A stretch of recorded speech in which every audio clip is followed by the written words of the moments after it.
By 1987, the old man on screen had been inside a maximum security prison in West Berlin for 40 years.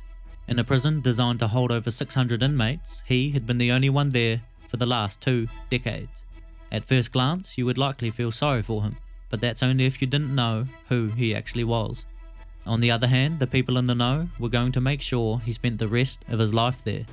This was Rudolf Hess, Adolf Hitler's right-hand man, the last Nazi still in prison, and how he ended up like this is one of the most bizarre stories connected to the Third Reich and World War II. In 1894, Rudolf Hess was born into a wealthy German family in Alexandria, Egypt. His youth was relatively uneventful, but that would all change in 1914 when World War I broke out. 20-year-old Hess quickly joined the German army and actually served in the same division as Hitler, although the two didn't actually know each other until after the war. He fought in more than one large battle, including Verdun, was wounded at least 3 times, and was awarded the Iron Cross Second Class. Just like Hitler, Hess was shattered that Germany had lost the war and blamed their downfall on a Jewish Bolshevik conspiracy rather than a pure military defeat. This would fuel his eventual political radicalization. In 1918, he joined the Thule Society, a right-wing anti-Semitic group, and the Freikorps, a paramilitary organization. The following year, he would begin studies at Munich University, where he engaged in nationalistic propaganda and was introduced to the idea of Lebensraum by his geopolitics professor Karl Haushofer. The concept of Lebensraum, or living space, stressed that Germany should conquer territory in the east for the betterment of the German people. Hess would eventually become a key link between Haushofer's ideas and Adolf Hitler, with Lebensraum eventually becoming a pillar of Nazi ideology. In 1920, Hess would join the Nazi Party after hearing Hitler speak for the first time at a Munich rally and becoming mesmerized by his charisma. He was the 16th member to join the party and soon established himself as a devoted follower and eventually a friend to Hitler. This connection was strengthened during their 7- and 9-month stints in Landsberg prison after the failed Beer Hall Putsch in 1923. Although debated, it is often said that while incarcerated, Hess transcribed and edited Hitler's dictation of Mein Kampf. Either way, Hess would have had some influence on the book's creation, sharing and discussing geopolitical ideas with Hitler, again like Haushofer's concept of Lebensraum. When Hitler became Chancellor in 1933 and Führer the following year, he named Hess as Deputy Führer, a position that answered only to the Führer himself. In short, he was Hitler's administrative right-hand man, and was in charge of multiple departments within the party, including education, finance and foreign affairs.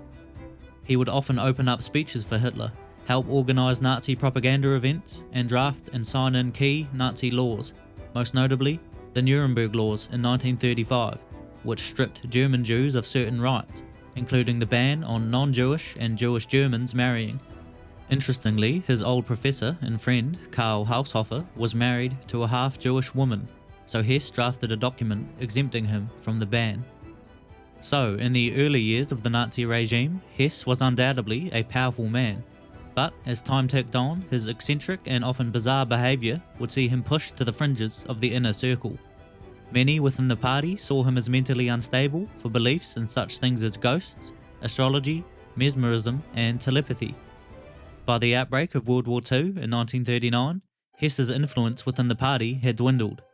Hitler officially named Hermann Göring as his second-in-command and next in line for succession. Hess's chief of staff, Martin Bormann, also began taking over a lot of Hess's responsibilities. While other prominent Nazis were focused on the war effort, Hess was reduced to a symbolic figure within the party, with his sphere of influence predominantly over domestic German affairs taking a back seat.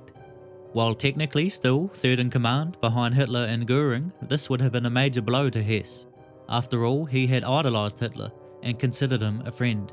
He once said, "Normally, the great men that we admire from a distance lose their magic when we know them well. With Hitler, the opposite is true." By 1941, Hess couldn't take it anymore. He wasn't being taken seriously, and he quietly questioned Germany's prospects of fighting a war on 2 fronts. The Battle of Britain had failed, and Operation Barbarossa, Hitler's invasion of the Soviet Union, was soon to commence. Hess felt he needed to do something drastic to not only win back Hitler's favour, but to save Germany from potential disaster. In turn, he would start planning one of World War II's strangest events, a secret peace mission to Britain. Hess had convinced himself that Britain had to be neutralised before any attempt to push east went ahead. So, on May 10, 1941, he boarded a modified Messerschmitt Bf 110 and set off for Britain by himself. His target destination, Dungarville House in the Scottish countryside where the Duke of Hamilton lived. Hess's old professor, Karl Haushofer, had told Hess that King George VI was opposed to Churchill and that he may be able to make contact with him via the Duke, who was an acquaintance with Haushofer's son, Albrecht. They believed the Duke was opposed to the war with Germany and the best chance they had of making contact and potential peace talks with the King. Hess flew low to stay under British radar, but was eventually picked up by the RAF, who sent aircraft to intercept him. However, before they could shoot him down, Hess jumped and parachuted onto a farm roughly 12 miles away from the Duke's residence, injuring his foot in the process. He was discovered by a local farmer and soon after arrested. When questioned, he stressed that he was there to make peace between Britain and Germany. Back in Germany, upon hearing the news, Hitler was enraged. He didn't see this as a courageous peace mission, rather, he was worried how his allies, Italy and Japan, would react, fearing that they might see this as an attempt to broker peace with Britain behind their backs.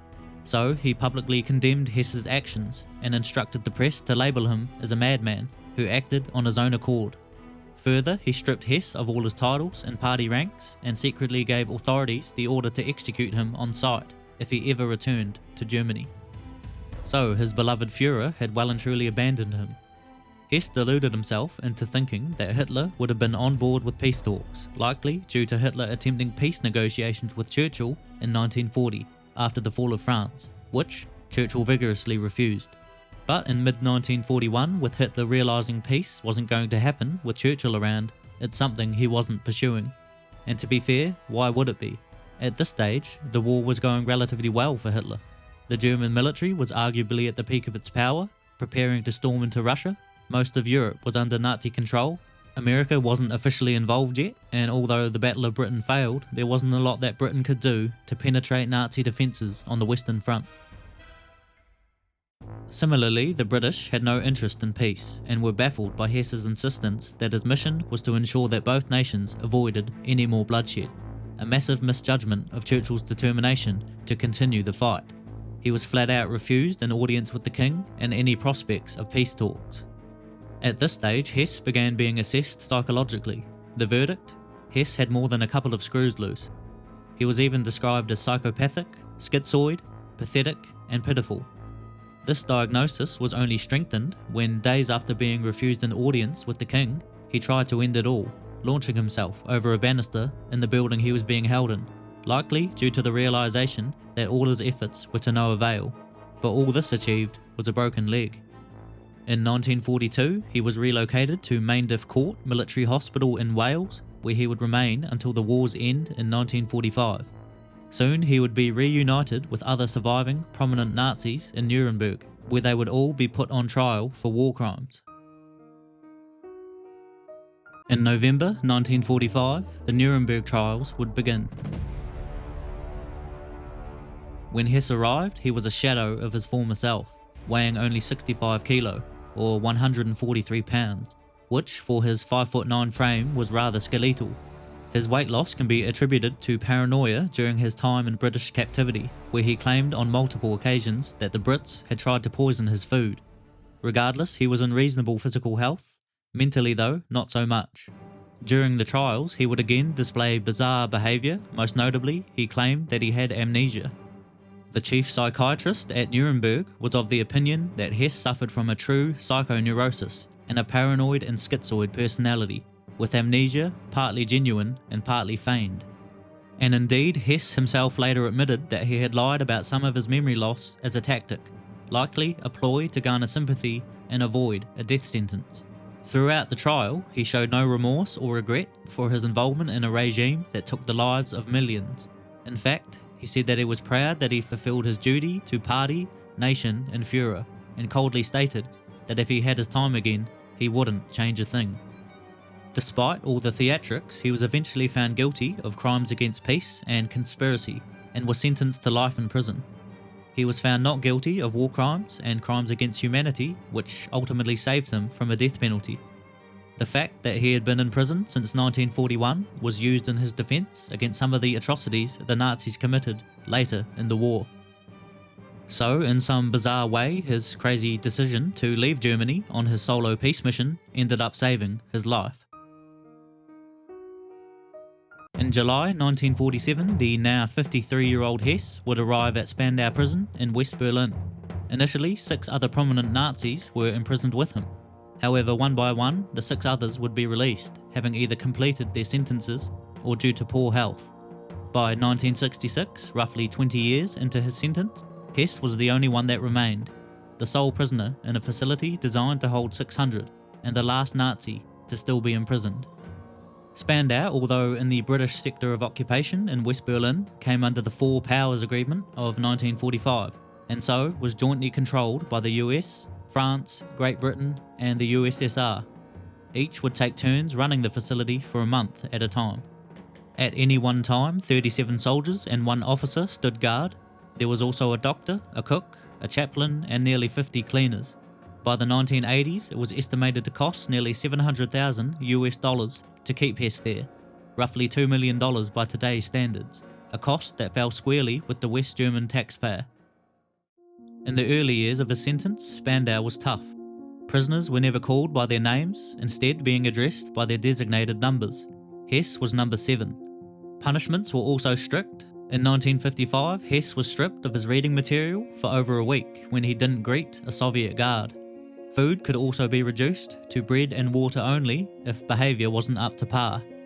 When they were still there, he wasn't allowed to speak to other Nazis without permission, and he was expected to help with chores such as cleaning and gardening. However, by the 1980s, conditions had become a bit more relaxed. Many within the facility had begun addressing him by his name again. He was allowed to roam about the cell block and the garden freely, although still under the close watch of guards. He was allowed to entertain himself in various ways, including gardening, reading, or watching films.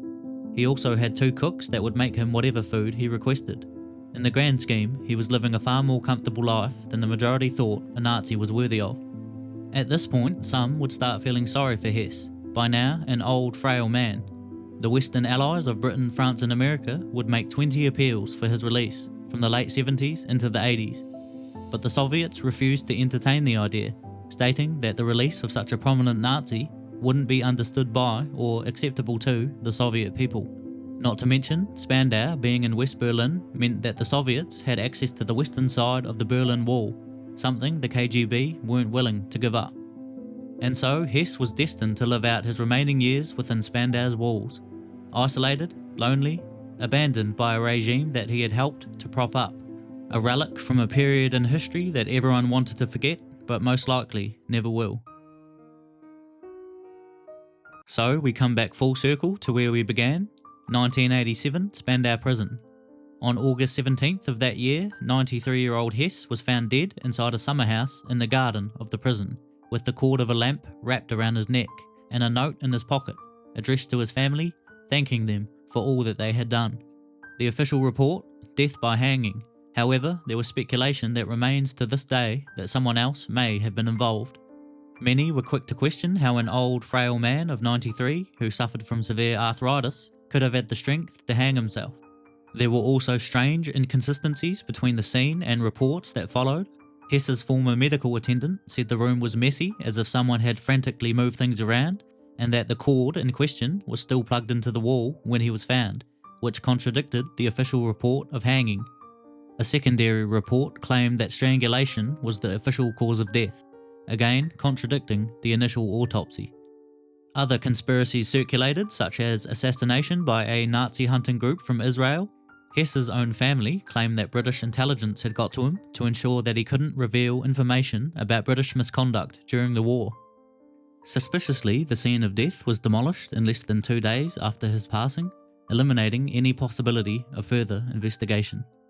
We likely won't ever know the truth, but the most likely scenario is that this old, unstable man, mentally stuck in the 1930s and 40s, thought that his time was now, unable to bear that the world had largely moved on from his regime's ideologies a long time ago. Following his death, Spandau prison was demolished to stop it becoming a site of neo-Nazi pilgrimage. In 2011, his remains were exhumed from his gravesite in Wunsiedel, Bavaria, as neo-Nazis rallied there to pay homage every year on the anniversary of his death. His gravestone that read, "I have dared," was destroyed, and his family eventually scattered his remains at sea. And thus ends the strange tale of Rudolf Hess, as bizarre in life as it was in death, the last Nazi of Spandau.